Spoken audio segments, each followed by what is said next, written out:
time, but they say that about every election. That's right. So how do we make sense of it? What has just gone on in the States? I see that the mainstream media is still doing some coping.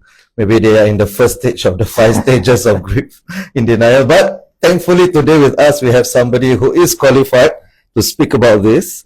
And that is Professor Nilay Saiya. He is my colleague. His office is just beside mine. And he's an American himself. So he is qualified to talk about this both from an observer's perspective and a participant's perspective. And thank you so much, Nilay, for being here. And if you cannot hear or you have any comments, questions, please feel free to type them in. Okay. So, Nilay, maybe you want to share a little bit about yourself first, your own identity markers. Well, first of all, thanks for having me, Walid. It's about time. It's only taken you, what, 6.5 years? And I've been next door to you this entire time. And, you know, I have to say I'm a little offended that you invited Mahathir before me. But I'll forgive you. It might take me a little time to get over it, but I'm here now, so I have to give you credit for that at least. Thank you. Okay, so my kind of background. So for those who don't know, I'm an American and moved to Singapore in 2018. I think, Walid, you and I joined around the same time. Indeed. Is that right? So as far as my kind of political leanings, I never talk about this in class, by the way, ever, because I don't want the students to feel like they have to agree with me. But I tend to be what I would call a radical moderate, meaning I don't align with any particular political party, left or right. I'll vote for whoever I think is the best candidate at the time. So I'm a registered independent. Okay. Yeah, so I can go either way with the candidates. I voted for as many Democrats as Republicans in the past. Yeah, I mean, when I do choose to vote, I vote on the basis of 2 things: character and competence. And whoever shows me that they have a greater edge in those 2 categories, that's who I'm going to go with. Okay. Yeah. Thank you, Nilay. And one of the things that I need to mention, so I think Celine mentioned your predictions for the previous election was correct. So, and I had a conversation with Nilay the day before polling day, right? And I actually mentioned to you, isn't Harris in trouble because the polls are so close and the polls always underestimate conservatives? And you say absolutely right. And you went on to say, because we were talking about Pennsylvania, the state that you hail from, and you went on to say that if Pennsylvania goes to Trump, Michigan and Wisconsin will go as well, because those 3 always go together. And you were right. And you predicted 49 out of 50 states correctly, right? Correct. Yeah. So I'm glad there was someone here from my foreign policy class. So I'll tell you what we did. The last class of the semester, we talked about the American electoral system, and I gave them some predictions about who I thought would win. And so we went state by state, right? And so I predicted each state, and it ends up being that 49 of those 50 predictions were correct. And at the time, it was Biden versus Trump, not Harris, right? So this was back in April. Oh, so even then you got 49? Yeah, because I saw what was coming, right? And anyone who had their ear to the ground would know what was coming. They wouldn't be caught off guard by this. And so, we went 50 state by state for all 50 states. And I told the class, I think Biden is in a lot of trouble. And I said, I believe that Trump is going to win this in a landslide. And that's exactly what ended up happening. The one state that I missed was Nevada. Harris, you mean? Harris was in trouble. Yeah. No, well, at that time. Oh, at that time you said, okay. Because this was back in April. Right. And of course, if Biden is in trouble, then Harris is in trouble. But so the one state that I missed was Nevada. And I had thought Nevada had turned into a solidly blue state, a Democratic stronghold. It had been for the past 20 years. But that was the one state that flipped to Trump in this election. Even Hillary Clinton won Nevada in 2016. Right. So that tells you a little something about Harris, right? If she's not able to take Nevada, she's a problematic candidate. Indeed. Yeah. Which people have been reluctant to. I say they are blaming everybody else except the person that's most. I would say Biden is probably more responsible than Harris, but the 2 of them, I mean, they should shoulder most of the blame. So who did you vote for, if you don't mind sharing? I didn't vote for either candidate in this election. As I mentioned, right, I vote on the basis of character and competence. Clearly, Trump misses on both of those. but I think Harris does as well, right? So in terms of competence, I mean, can you tell me anything that she has accomplished, right? Either as vice president or before. You know, there was this book going around in American bookstores. It was called Kamala's Achievements. Right? Oh, I saw that. 70, right? Yeah, you open the book and all the pages are blank. Right. So, you know, that kind of tells you about, you know, what people think about her, I think. And then the other thing in terms of competence is, you know, if you listen to her speak, she could only talk about issues in a very superficial kind of way, right? So if you asked her about, let's say, Israel-Gaza, right, she would talk about the need for a ceasefire, but beyond that, she couldn't tell you anything about the conflict, right? If you asked her about inflation and high prices, she would talk about how she was raised in the middle class, and then she wouldn't say anything beyond that, right? So I think I had some real reservations about how she was only able to speak about things superficially, right? But I think there were also character issues with her because she was very clearly part of this cover-up to try and portray Biden like he was mentally sharp and that he was physically able to be the president, when clearly that wasn't the case, and it hasn't been the case for some time. So if she doesn't have the character to be able to, you know, call out, and I understand why she didn't do it, but still, you know, she should have been able to come together with others and to tell Biden, you know what, this isn't going to work. She wasn't able to do that. So if you can't earn my vote as a voter, I'm not going to vote for you. Right? So, and I think millions of Americans felt the same way I did. Absolutely, I think definitely the media did their level best to cover that up as well, right? So I remember people were scolding anyone who actually brought up Biden's apparent mental decline, right? And it was evident to everybody. Like Joe Scarborough said, this is the best he's ever seen. Why is he still on TV? Like he should be cancelled just for that, right? So Liana mentioned, our former student. I still don't know what her policies are, and that was a fundamental flaw, right? It was a fundamental flaw. She couldn't talk about anything. But I mean, think about how she became the vice president, and it's not all that surprising, right? So back in 2020, when Biden was running for office, he committed to putting a woman on the ticket. Yeah. And not only a woman, but a woman of color. Yeah. Right? Very anti-Singaporean. Yeah. Because it wasn't based on any kind of merit, right? So if you commit to putting a woman of color on the ticket as your running mate, you are necessarily restricting the field by 99.9%, right? How is the best candidate going to rise to the top in that kind of environment, right? So I think this was very problematic, and as a vice president, I don't think she did very well. And clearly her candidacy was going to be problematic from the beginning. Yeah, as you know, I identify myself to be on the left, and I have no problems if you committed to having a woman of color, but it depends on who that woman of color is. Right? I'm not gonna support you just because you are a racial minority. I mean, I really don't care about that. Right? Look, it's what you do for the minorities. That if he had laid out all the potential candidates and thought that she was the best one, right? Okay, no problem. Right. But that's clearly not what happened here, right? Yeah. So that was the first mistake, right? That was a huge mistake, right? Huge mistake. Yeah.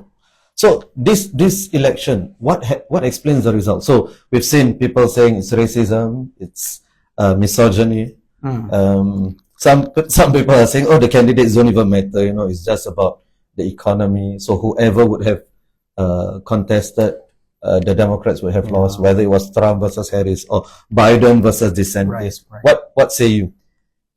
All of the above. I think it all plays a role here. I do agree with your last point, though, that I don't think any Democrat could have beaten Trump in this election. And this isn't just the United States. It's actually a global thing that's happening right now. So there's kind of an anti-incumbent movement. Right. So you see this in Britain with the Tories losing a huge majority, now the thinnest minority in 200 years. America's neighbor to the north, Canada, Justin Trudeau is in trouble. Yeah. You see it in France, in Germany, Japan, right? The LDP had been in power almost uninterrupted since 1955, and it just lost parliamentary elections. South Korea. So I think it's part of a larger global trend, what we're seeing here. It didn't necessarily have to be that way, though, because if you go back to 2022, right, the Republicans were in big trouble. Indeed. Big trouble. Because at that point in time, we're 1 year removed from the insurrection. We're just coming out of COVID. And Trump's approval ratings were around 30%. Yes, it was 30%. The lowest, right? But think about this. 2018, the Republicans lose the House. 2020, they lose the presidency when Biden wins. Yeah. They also lose the Senate. And in 2022, all the MAGA candidates get shellacked in the midterm elections. All of them. All the election deniers got destroyed. So actually, Harris should have been in a better position, right? But at the same time, I think Americans have a short memory. So now we're in 2024, not 2022. By the way, that was a turning point, I think, for Biden, 2022, because he saw what happened in the midterm elections, and he thinks to himself, you know what? I could win. Because he had promised that he would be a transitional president, which everyone understood to mean a one-term president, right? And so he decides at that point in time, I'm gonna run again, and I think I'm going to win. And that's where this whole thing fell apart, right?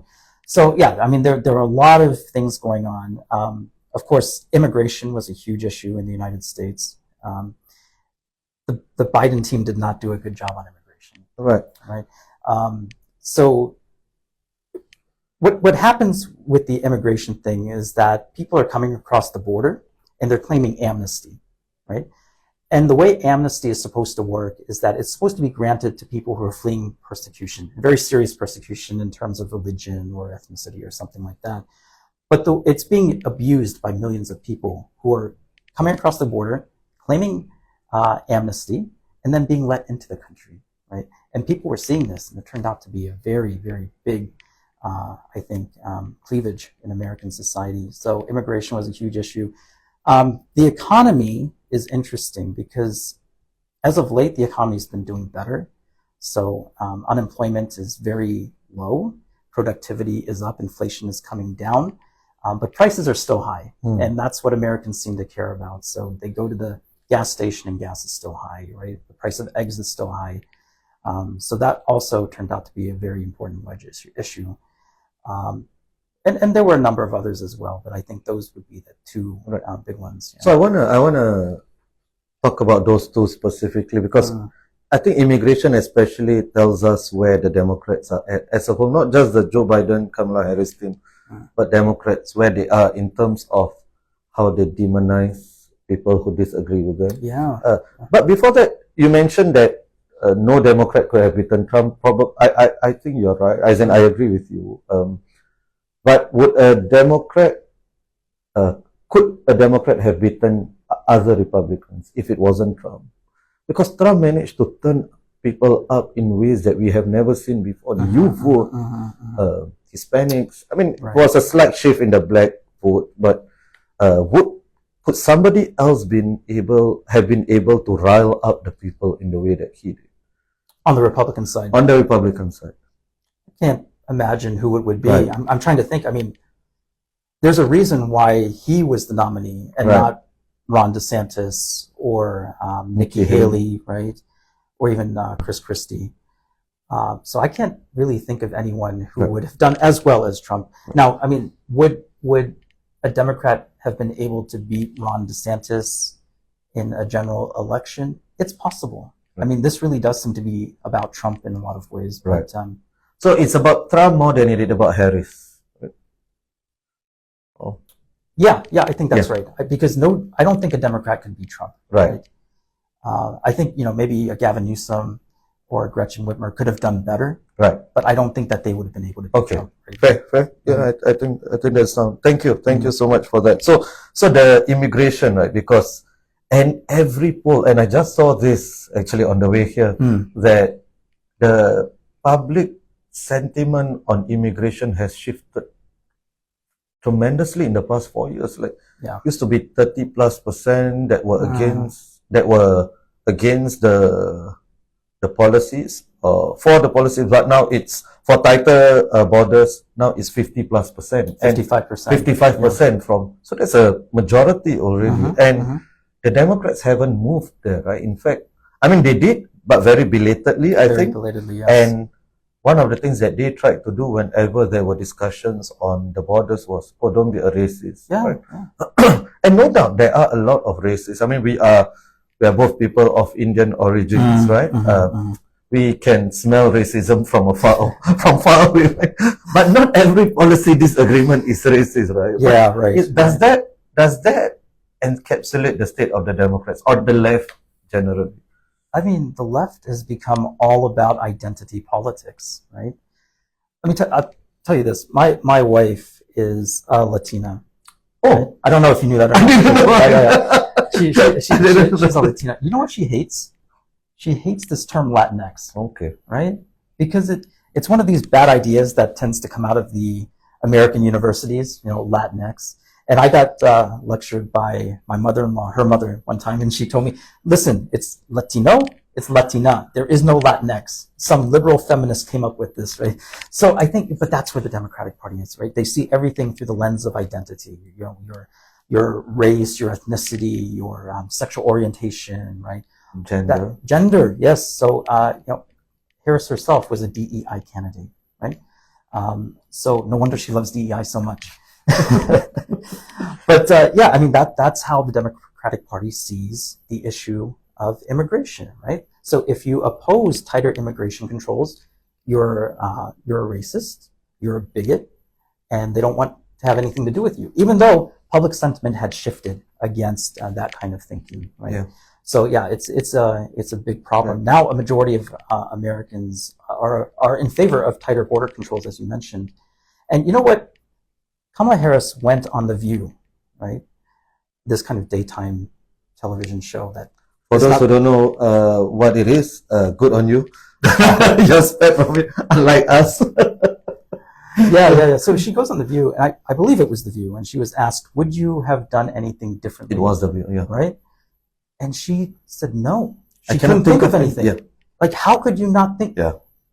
She lost the election right there. I agree. Because what she should have said is, I would have tightened the border immediately, and I would have come down very hard on immigration. That would have won her a lot of votes, I think. Yeah. Maybe not enough, but that's where she lost the election. I agree. I agree that answer. And I think her base, right? Her base was also looking for her to do something on Gaza and Palestine. And when she said that, at that point in time, I knew that she would have lost a lot of... In Dearborn, Michigan, majority of the Muslims voted Trump, not even Jews. Isn't that amazing? And these Muslims know that Trump is not going to be a friend of theirs or anything, right? I mean, you shouldn't insult their intelligence, but people didn't understand the level of angst and frustration. And instead, throughout the campaign, what I saw was people telling the Muslims why they should be rallying behind Harris, instead of telling Harris, hey, go ahead and win the vote, win the votes, right? Yeah, so I agree with you. That moment was so pivotal when she said that there is no daylight between her and Biden. When Biden's approval ratings were so low, and it was clear that people were against.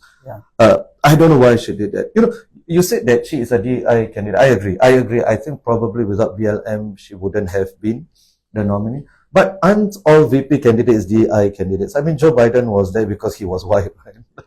Yeah. But I mean, at least in the case of Biden, he had a lot of experience in the government. He had been a senator for decades, and he was very much a part of the establishment. But at least he knew how to navigate politics in Washington. That wasn't the case for Harris at all. Okay, right? Fair enough. But going back to your earlier point about why I felt like the Democrats had no chance in this election, as you mentioned, I'm from Pennsylvania, right? And so I spent a lot of time there. And when I was in Pennsylvania, I saw no enthusiasm. Back in the spring, I saw no enthusiasm for Biden. But Trump, he had billboards everywhere. Like, people had Trump signs in their lawns. They were wearing Trump shirts. They had Trump stickers on their cars. I didn't see any of that for Biden. And then when I went back in the summer, I didn't see any grassroots support for Harris either, right? So I knew that Pennsylvania is kind of representative of the swing states, the Wisconsins, the Michigans, the Georgias, the Arizonas. And I thought to myself, if she's in real trouble here, and I can't imagine that she's going to win Pennsylvania. And if she can't win Pennsylvania, then she is not going to win any of these other states. Right. And you said that the day before, so which is why I think you called it better than most of the analysts I've seen. Yeah, honestly. So that's why I wanted to talk to you. So Arun has a question on the low turnout for the Democrats that better explains the results. But the low turnout is a function of them not being able to gin up the base, right? And that's because of maybe immigration, right? Because of Palestine, and because of, I cannot imagine, we were talking off air before this, right? Obama telling the brothers, he was rolling his sleeves up and lecturing the brothers. Even Tan-Nahisi Coates was saying that is the worst strategy to get people to turn up. Like, isn't that patronizing? It's extremely patronizing. I mean, whoever was running the Harris campaign should never be allowed to run another campaign again. I mean, it was such a bad electoral strategy that they had. They were doing very little online, and they were putting all their effort to door-to-door on the ground campaigns.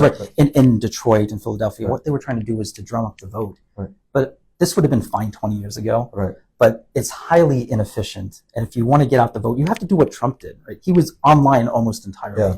Huge online presence, reaching millions and millions of people. And it was just a bad electoral strategy from the start for Kamala Harris. Right. And I think it's important to hear your thoughts, because you are not a fan of Trump, right? So it's not as if you are a Trumper and would justify everything he does, but you're just saying that, especially from what you saw in Pennsylvania. These numbers are very important. So right before the election, I think Biden's approval rating was around 40%, which is very low, right? And because Harris put no daylight between her and Biden, at best, her approval rating could be around 40%, right? So that was huge. And the other important number was that 75% of Americans believed the country was on the wrong track. So why, given those numbers being what they were, would you not try to distance yourself from the president, right? Yeah. Actually, why didn't she? What? Why didn't she? She might have felt some kind of fidelity, and loyalty to Biden. She was there because of Biden, right? Okay, right. And you can't run away from the record of the administration you're a part of. Of course, exactly. So that's the other thing, right? What could she say? Oh, I disagree with him in private, or maybe she should have. But she could have put out. She could have picked one or two wedge issues, like immigration, Israel, Gaza. This is what I would have done differently. Yeah, definitely. And I think every voter would have been understanding if she said something like that, right? Right. But she chose not to. Okay. And I think part of it comes back to the idea that she just doesn't know the issues very well, right? I agree. So what about the gender divide? This has been talked about a lot. So where do you stand on this? There was a massive gender divide. And if only women had voted in the election, she would have won. The problem is men also vote in elections. And she did nothing to attract men to her side. And she was so bad at reaching out to men that Black men and Hispanic men voted for Trump like never before, right? In greater numbers than for Trump. The same guy who's spoken so ill of immigrants and the Central Park Five and everything when it comes to they thought that Trump better represented their interests than a woman person of color. I mean, isn't that incredible? And so there was this huge gender divide, and Harris made no effort to attract men. Now, why is that the case? Well, men are men, and I think they see something admirable in Trump. At least some of them do, right? So he's rich, he's famous, he marries beautiful women. So all of that can be very appealing to a young man because they aspire to be like that, right? So I think that had a lot to do with it. But they also didn't like the kind of rhetoric that was coming out of Kamala Harris, right? And they certainly didn't like being lectured to by Barack Obama. Right? That was a big controversial moment in the Black community. Yeah, that was huge. Although most Black men and Latino men still voted for Harris, right? It was just that the shift was much larger than it was a major shift. Yeah. Right. Even from Hillary Clinton, it was a major shift. So I think the Democrats really have to do a lot of soul searching here and find out find a way to kind of reach a broader electorate. Right. So there's a question by Parvati. Why do you think Muslims voted for Trump? And then she said, not being accusatory, but generally want to understand. It's okay, you can be accusatory as well, but I'm sure you're not. So why do you think? I mean, this all comes down to Israel-Gaza. 100%. Yeah. I can't imagine a circumstance where they would normally vote for Trump. But I mean, I saw this statistic in the Lancet, very highly reputed journal, right? 186,000 people they're estimating have died in Gaza since the conflict began, right?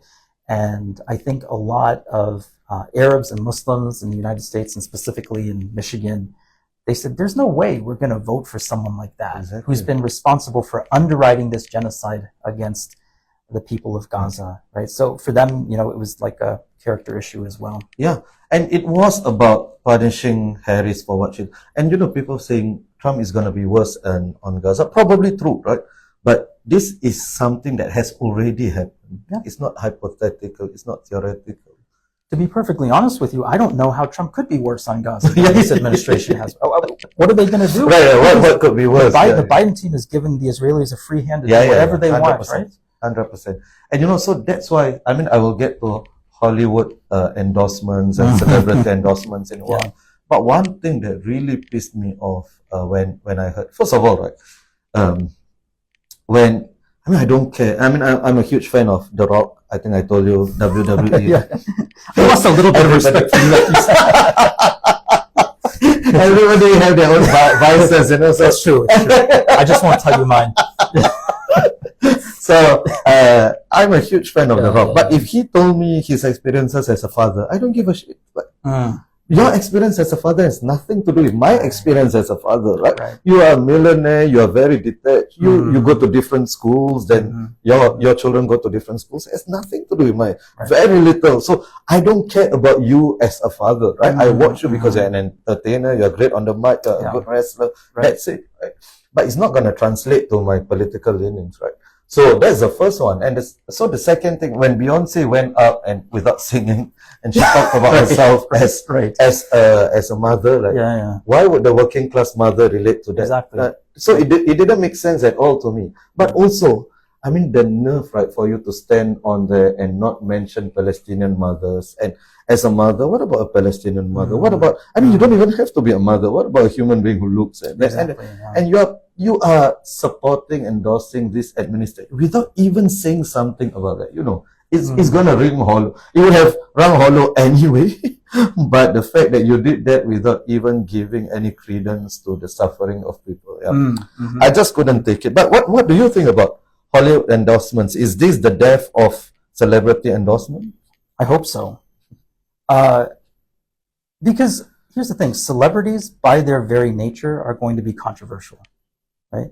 And at least half the country is going to reject whoever the celebrity is endorsing. So think about who endorsed Harris, Beyonce, Eminem, Jennifer Lopez, Taylor Swift, right? LeBron James. So who are the LeBron James? Yeah.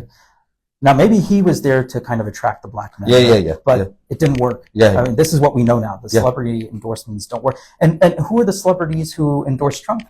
Right. Hulk Hogan, maybe? You must be familiar with him being a wrestling fan. I hated that equally as well. Like Hulk Hogan. He was old when I was young already. And now he's still taking off his shirt at the Trump rallies. I didn't like it.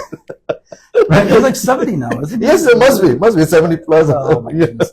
But other than him, who are the celebrities that had endorsed Trump, right? And because he didn't have celebrity endorsements, did that hurt him? And of course not. No.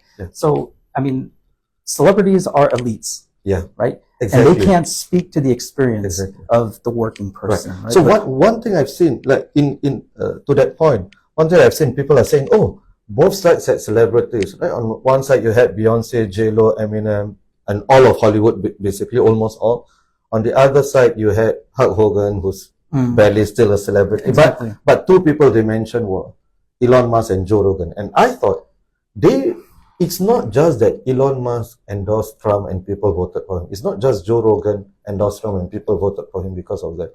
it's because he went on Joe Rogan. It's because Elon Musk is actually the billionaire who can alter what people read and see, right? Yeah, Based on the algorithm. right. So it's not the celebrity endorsements, but because it was the platforms that. So if they are reading, we just need to get better celebrities, that's another wrong lesson to take. What do This goes back to the electoral strategy that Harris employed.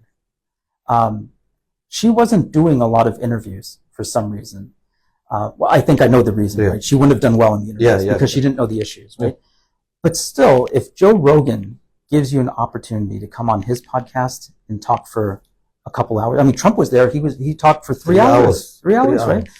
And I think his following is like 78 million, something like that. Why would you turn down an opportunity like that, right? It can only help you. So again, it comes back to the electoral strategy that her team had chosen for her. Just doesn't make any sense, right? So we've talked a lot about Harris. I think rightly so. The Dems have only themselves to blame, in my opinion. But Trump is gonna be. Well, I think he is a threat to democracy, right? And I think he's gonna do a lot of bad things. Not all of the things he does are gonna be bad. But there are going to be some significant bad things. So what happens to the Dems now in a Trump Part 2 era? You know what's ironic is that this may actually work out okay for the Democrats. Because we know that based on his past time as president, he cannot be successful. Oh, really? You no, think so? Because it comes down to the competence, the character. He doesn't have these things. So he can't possibly be a successful president, right? And so I think he's going to end up being a failure probably halfway into his term, right? So at that point in time, I would expect that the Republicans lose the midterm election. And then, it could be such a train wreck by the end that in 2028, it's ready-made for a Democrat, whoever that Democrat might be, to become the next president. So I don't see the Republicans winning in either 2026 or 2028. Wow, you heard it here first. So what do the Dems... Okay, so we know what the Dems need to do, right? They need to speak to the working class more. We'll get to that for your advice for the Democrats, right? But what about identity politics? So gender aside, I think we talked about it, the young men, and there is a sense of disenfranchisement on the part of young men. There's misogyny for sure. I have no doubts that played a part. But those people were never going to vote for Harris anyway. But there is a sense of disenfranchisement amongst the young men that I've seen over the past few years, whether it's real or it's mythical, but for them, they still feel it, which is why they're attracted to all these, I call charlatans, the masculine charlatans, like Andrew Tate, Donald Trump, Elon Musk, what happened to him?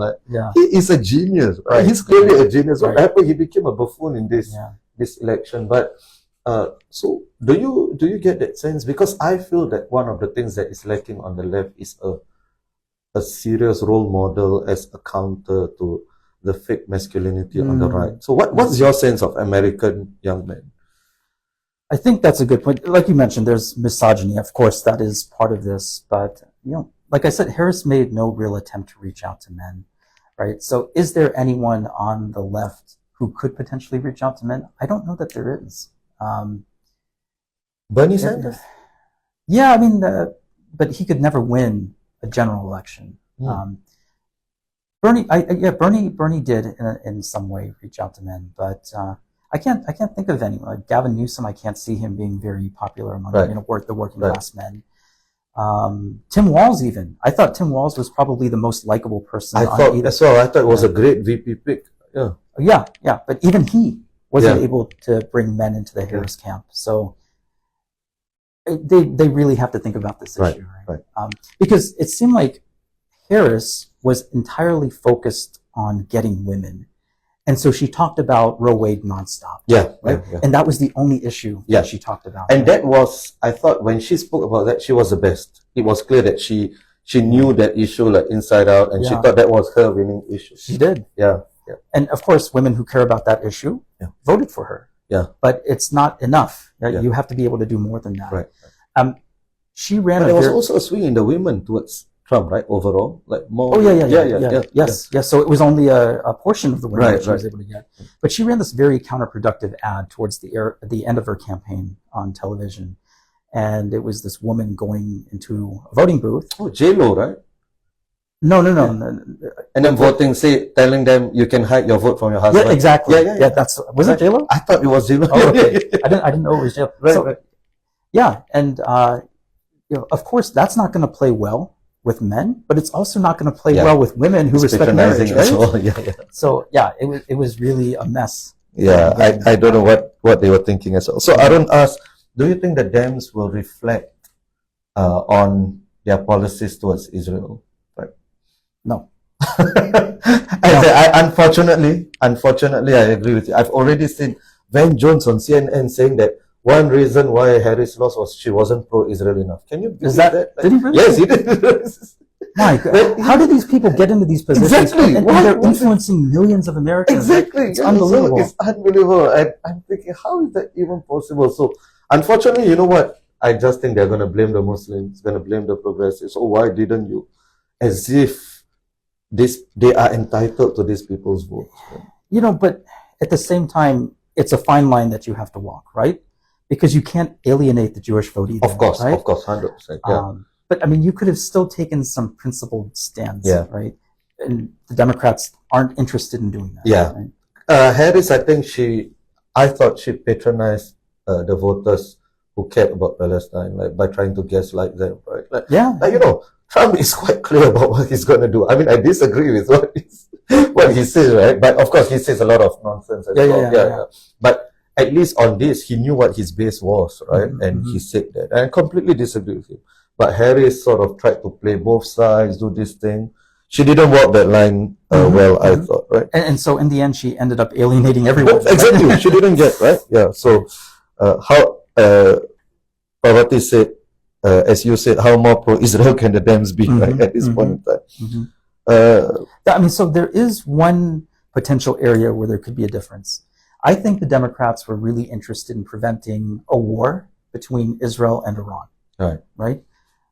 Now, what worries me is if the Trump administration is filled with Iran hawks, like the last time, like you had a John Bolton, Mike Pompeo, you know, so you had all these guys who were kind of pushing him to confront Iran.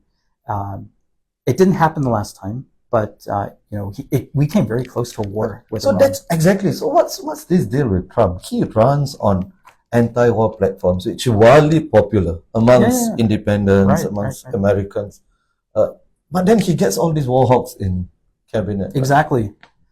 Because they have almost mutually exclusive ideologies when it comes to international relations, right? John Bolton was a neoconservative, right? A neocon in Trump's so-called realist administration. How is that going to work? Now, I'm not surprised that it ended up badly, but I mean, Trump doesn't care. So he's ideologically malleable, I suppose. Exactly. But the problem is people who voted for him do really believe that war is bad. And so, I mean, I'm worried about that as well, the people that they are going to get. Because there is a sizable amount of conservatives who are also anti-war, right? But there is the hawkish, the Dick and Liz Cheneys of the world who have gone over to the Democrats, right? Exactly. Well, Dick Cheney is an even bigger war criminal than Joe Biden is. Exactly. Exactly. And why? So, I mean, sorry, we're oscillating between Trump and Harris, but one of Harris's, I thought, criminal mistakes was almost every final one. She had Liz Cheney and she was saying, we are proud to get Dick Cheney's support. You should be ashamed that you got Dick Cheney's endorsement. Right? That's a kiss of Who's going to vote for Harris because Dick Cheney tells them to do so? How much sense does that make? Exactly. What would they say? If Dick Cheney tells me to vote for someone, I'm going to vote for the other person. Exactly. Why would I trust Dick Cheney? Exactly. There's caused so much destruction in the world, right? Yeah. So what happens if Trump brings in those war hawks? Because do you agree? My sense is he really has no fixed ideology. He'll go with what. So is it fair to say that we should look at this key appointment, Secretary of State of Defense, and the ambassadors, you know, the ones who have his ear, and if they are war hawks, then we are in trouble? That could very well be the case. And it seems to be the case that if the target country is an enemy of Israel, then it's okay, right? But when it comes to Ukraine, when it comes to Afghanistan, whatever, then they're peaceniks, right? Right. They don't want anything to do with war. But if it's an enemy of Israel, Right. there's a very powerful Israel lobby in the United States, right? Okay. And they're very much into Trump, so we'll see. So the elections, however it turned out, it wasn't going to be good for the Palestinians no matter what. Right? Yeah, It wasn't. Unless Palestine won or something, right? Which wasn't going to happen. Exactly. So identity politics and where the left goes from here, right? Because, and identity is important. It is important, right? We know racism exists, we know sexism exists, but it seems that has become the easy go-to for Democrats to overlook their failures and failings. Mm-hmm. Instead of going to an identity that actually speaks the most to people, which is their class identity, right? Yeah. They have resorted to all these superficial markers. As I said, a rich black person and a poor black person, do they have much in common? Right? Mm-hmm. They have some things in common, but probably a poor white person and a poor black person have far more in common, right? So would the Democrats be able to recognize that and go to build this working class coalition, you think? It depends if they want to win elections again, right? Because that's the only way forward, right? That you drop this whole kind of identity politics and you strive for national unity, which by definition, works against identity politics, right? So, Trump doesn't really talk like that. He'll say whatever it takes to get elected. And people vote for him, right? But when you're singling out particular groups in society, then you're alienating others who aren't a part of that group, right? And it's a big problem. But I think what we're also seeing in the United States is a shift in kind of political affiliations, right? So it used to be the case that if you were wealthy, if you were part of the upper class, and you were white, then you would axiomatically vote for the Republican Party, right? And if you were poor, part of the working class, if you were not white, you would axiomatically vote for the Democratic Party. That seems not to be the case anymore, right?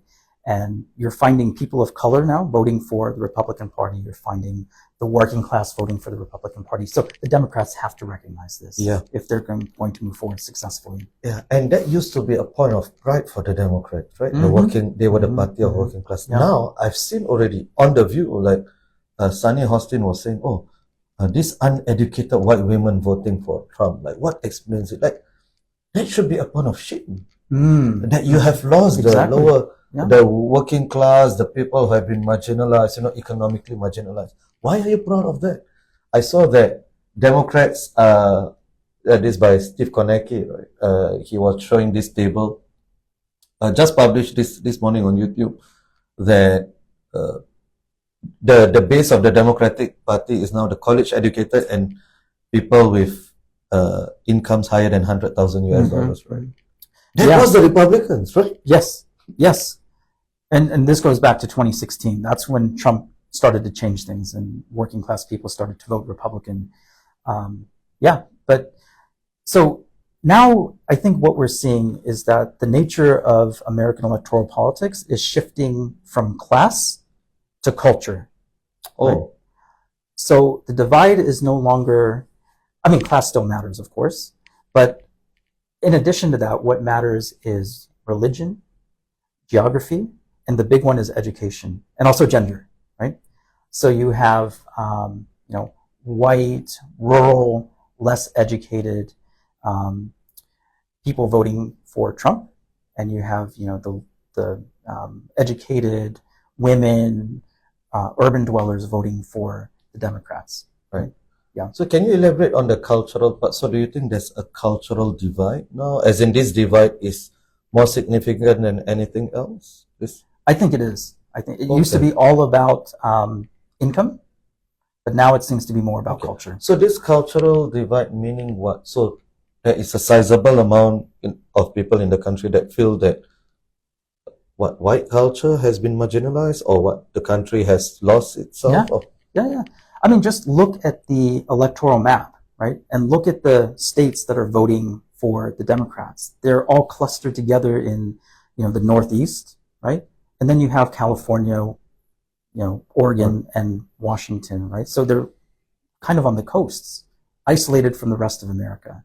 And Middle America, I believe, feels marginalized by the discourse that's coming out of the Democratic Party. So let's delve into that. What specifically, what types of things you think have alienated Middle America in terms of the discourse, the cultural side? So the economics we already discussed. Yeah. So the cultural side. I think it's wokeism. Like 15, 20 years ago. You're trying to get me cancelled, right? No. Maybe I should be careful about what I say. Yeah, it's okay. It's a safe space. Singaporeans don't like wokeism either. I think most people would be against it. I mean, these kinds of issues, either Americans don't care about them, or they find them to be alienating, right? And also the celebrity thing that we talked about before, right? Celebrities can't really influence the working class, so you have to find a way to build a broad coalition that encompasses people other than elites, right? Other than a very targeted group of individuals. Yeah. So I totally agree. And this is somebody who, I mean, as I said, I am probably part of that discourse as well, right? Or have contributed to that discourse, the leftist discourse. I've written about Chinese privilege, for instance. And I, even as I acknowledge all of that, which I think is a reality, I've never said that people who disagree with me on Chinese privilege, or they are racist, they should be excluded from the conversation. And that's not how you bring people over to your side, right? In fact, it's the opposite, right? Say, oh, you cannot speak because you're a male Chinese, right? Straight male Chinese, then we've already lost the argument. I think it's about including as many people as possible. And do you think the Dems haven't done that? They haven't, yeah. To give you just one example, in the election campaign, his team put out some brilliant advertisements that would run constantly in the United States, especially in the swing states. So if you ever turn on the television, every commercial would be a Trump ad. Oh, right. Much more so than Harris. I mean, Harris had her ads as well, but Trump's ads were much more frequent and much better than the Harris ads. And so one of these ads, it was a Trump ad, but it featured Kamala Harris talking about surgeries for transgender inmates in prison. And she's saying, we're going to make these free of charge. And every prisoner who wants a surgery can have one free of charge. And then there was this brilliant line at the end that said, what Kamala Harris is for they, them, Donald Trump is for you. And imagine seeing this 20 times a day, right? Over and over and over. It had a huge effect, I think. Right. That single ad. But the thing is, Trump had many more ads like this that directly targeted the identity politics of the left. So this is where the line is, right? So on one hand, I would never say that a Trump voter is, anyone who voted for Trump is racist, xenophobic. I would never say that, because there are many decent, many people have voted for Obama and voted for Trump, So we know this, right? The facts just don't bear it out. But on the other hand, I always say that if you were a racist and xenophobe, you are more likely to vote for Trump than for Harris. So, and Trump, he plays on that very well, right? So how do we draw the line then, like between what is acceptably anti-woke versus where he crosses the line into just outright bigotry? But I mean, even there, he's still able to get enough minorities to vote for him, right? So, but the line can't be that hard to find, right? It can't be that hard. Right.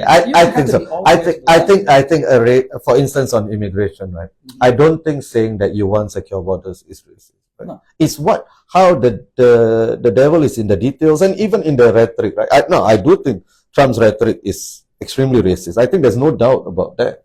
But it's just that even in that racist rhetoric, there's some serious appeal that he has on border security that Democrats overlook that, and they focus on the racist rhetoric. And that case has been litigated already in 2016. People didn't care about that rhetoric, right? So why do you relitigate that? We also have to keep in mind that among those who are opposing immigration are legal immigrants coming from South America, right? Because they had to go through the process the right way, right? And so they don't like the idea of people coming in, skipping ahead of the line, and just entering the country without having to go through the same process that they had to go through. Right. And also African Americans, right? Because they are under the impression that these immigrants who are coming into the U.S. illegally are getting government privileges, Right. which isn't true. But what matters more is the perception that this is the truth. Okay. Right? Sorry.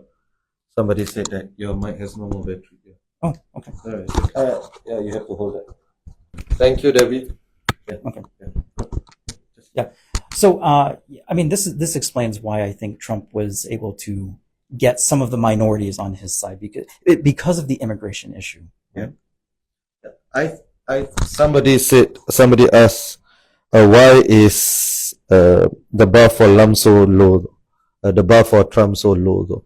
And I do think that. I think Trump says a lot of crazy things and people just, oh yeah, that's just Trump being Trump. For me, the line he said, right, immigrants are eating cats and dogs. Right? That should be disqualifying. Like, we should send him for help. Why is he, but why do you think he has so effectively lowered the bar? I find it crazy. He criticized Biden for, during he's behaving like a Palestinian. And instead of saying that, you're a racist, right? They said, no, we are very pro-Israel. Like, how has Trump lowered the bar so low? Tremendously. How is that possible? Well, I think that the bar in general has been lowered to such an extent, right? And Trump is a symptom of that. So this is what I don't understand. The United States is a country of almost 400 million people. And these are the two people that we end up with as a choice for president. Are you kidding me?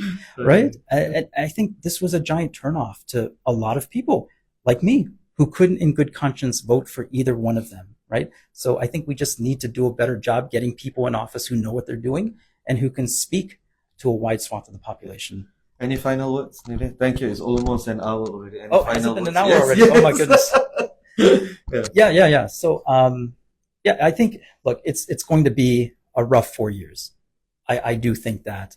But I think it would have been a rough 4 years if Harris had been elected as well. But, So what's your advice for somebody like me who's but I'm not an American, right? But if I were an American, somebody like me who doesn't like Trump, thinks he's dangerous for democracy, he's a threat, he's going to do all of these crazy things. And some of his promises he's going to follow through, and some of them he's just going to not follow through. And people will say, that's Trump being Trump. So what is your advice for people like me who are just so upset at him? Of course, we were upset at Harris as well. But what do we do now in the next 4 years? Well, my advice, and I don't think that the Democrats will take it, but my advice is to be extremely introspective at this point. And the Democrats have to realize what they did wrong if they hope to win again.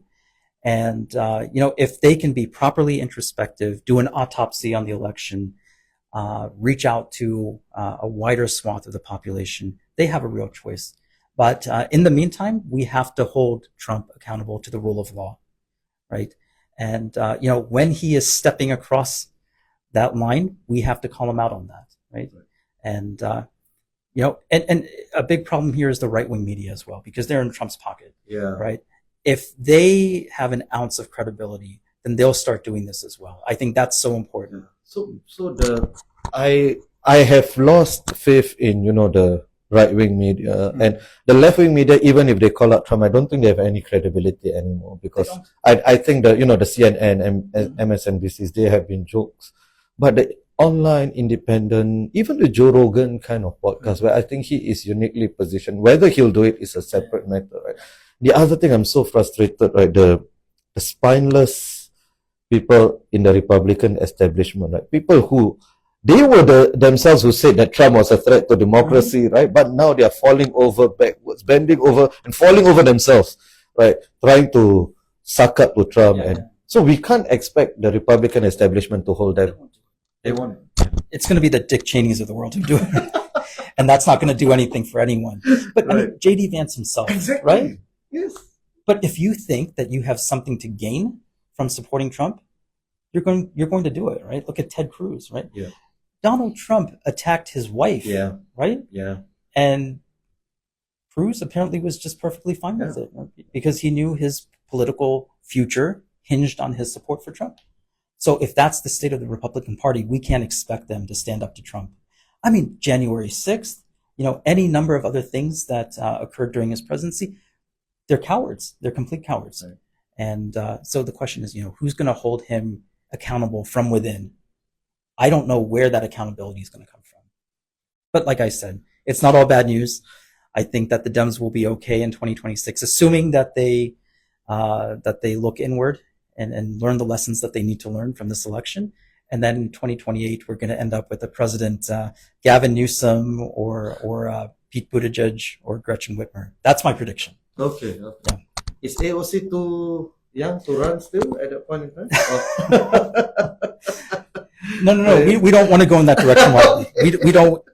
This would be Kamala Harris Part 2. We don't want that. Okay. No. So I am actually a fan of AOC. So on that, I think she's more competent. But we'll discuss this over lunch. But again, the bar is so low there. That's not saying too much. That is true. Yeah. So on that depressing note, Nilay, thank you so much for that astute analysis, and I hope it will be useful for our Singaporean friends and audience.